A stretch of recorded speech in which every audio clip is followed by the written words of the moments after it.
Hi there, I'm Ryan Sturkenberg, the Traveling Trust Officer. For nearly 30 years, I've been helping my clients in all aspects of their financial life, but most importantly, it's been the transfer of their estate at death. I am currently Vice President and Senior Trust Advisor for a regional bank in Wisconsin. I'm also a certified trust and fiduciary advisor, as well as a certified IRA services professional. Whoa! The views and opinions that I'm about to share with you are my own and are based on the many years of experience that I've had working with my clients. So what's so important about what I'm going to share with you? Because when shit goes sideways, no matter how much planning you think you've done, you probably haven't done enough. Thinking about your untimely demise is not something like we like to think about frequently. There are things that we need to have: wills, trusts, medical directives, and durable power of attorney. But ultimately, what do we want? No, what do we need to make sure we have in place to make a successful transfer of your estate at your death? Stay tuned, because I'm about to share with you those answers. Chris and I made the life decision to go full-time RVing a number of years ago. In preparing for this, we sold our house in 2019, we rented a house in 2020, and an apartment in 2020. We stored most of our belongings in 2 different storage units, one in one city and one in another city that's in very close proximity. We also have a safety deposit box, and we've entrusted many other items to my brother for safekeeping. While most of this is all in close proximity, we did have one important factor come in mind. If something happened to the 2 of us while we were traveling, and we met our ultimate demise, our kids would have no idea where any of this is. We have 2 grown children, one living in New York City, the other living in California. And quite honestly, if something happened to us, they would be lost. So Chris and I sat down and prepared a brief letter to them called If Shit Goes Sideways. These were our final instructions to our kids, as we did not want to burden them with trying to figure out where everything was at. As we prepared the letter, we thought about what we were going to put in it. And really what came to mind was location, location, location. Now usually that's the adage for what makes a good piece of property great.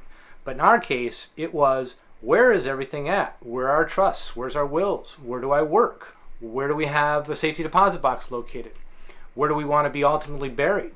So these were all the topics that we started to think about as we were preparing this letter. Also in this letter, we thought it was important that they understand where I work, who my manager was, who my assistant was, so that if something did happen, they knew who they could reach out to be able to secure the benefits that I have available to me through my employer. The other thing we had to think about is, who are they going to call for our burial? We had an individual in mind that we had put in the letter so that they could reach out to him and retrieve us back to where we needed to be. We also needed to think about ultimately where we were going to be buried. Our letter outlines all of this in great detail so that there's really nothing left to chance and really not a lot for them to have to worry about. So I'm going to share with you some specifics of the letter that we drafted to our kids. So I'm going to be looking down for just a couple minutes here because I do have this listed out here.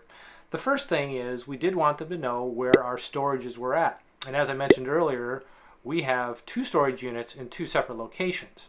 So it's important that they had the specific address and the unit number, also who to contact for the management. In addition to that, we give them instructions that we do have a safety deposit box, and in that safety deposit box are the keys for these units as well. So speaking of safety deposit box, another important thing that we wanted to make sure we had in place so that many of the documents that we had, our wills, our trusts, our life insurance policies, were in that safety deposit box, along with any jewelry that we wanted to have set aside in there as well for safekeeping. I've given them specific instructions on our computers. What are our passwords? We have a digital society where we really need to make sure that our children understand what programs we've accessed, what are the passwords for those, and how they can access those so that they can shut them down ultimately. Facebook's a great example of that. Being able to get somebody off of Facebook after they've passed is not an easy task. From a financial standpoint, we've provided them the accounts that we have at the bank and also any investment accounts, passwords for those as well, so that they will be able to access those. With regards to the trust, we did tell them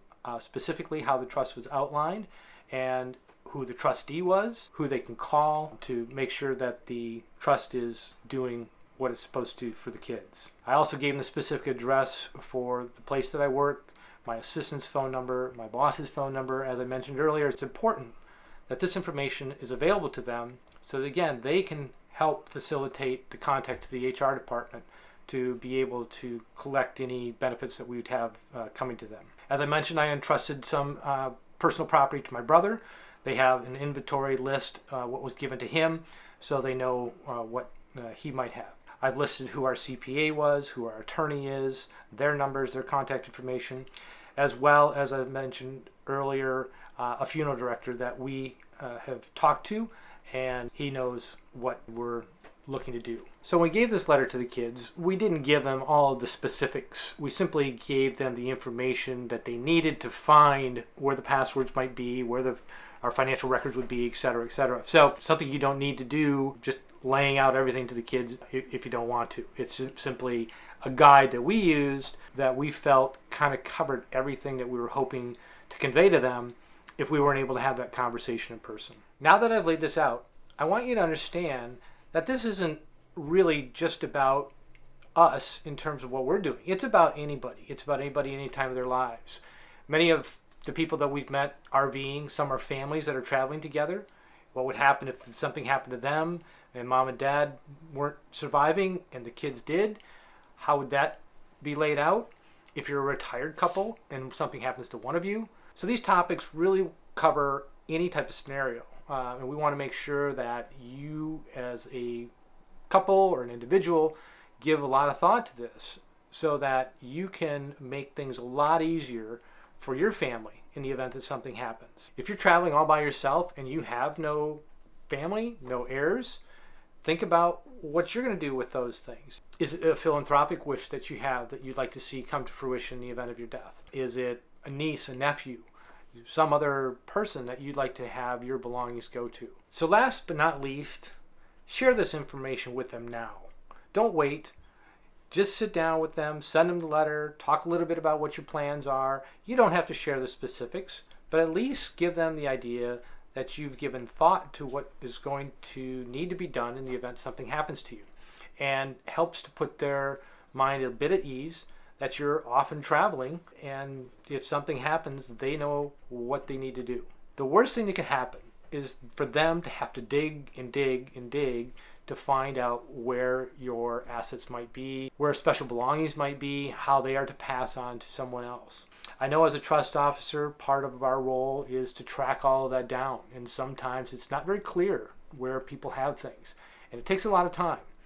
It's an emotional time for your family. You want to make sure that you've planned well and that they have the information at hand that's going to help make a successful transfer upon your death. I hope that you found this helpful and thought-provoking.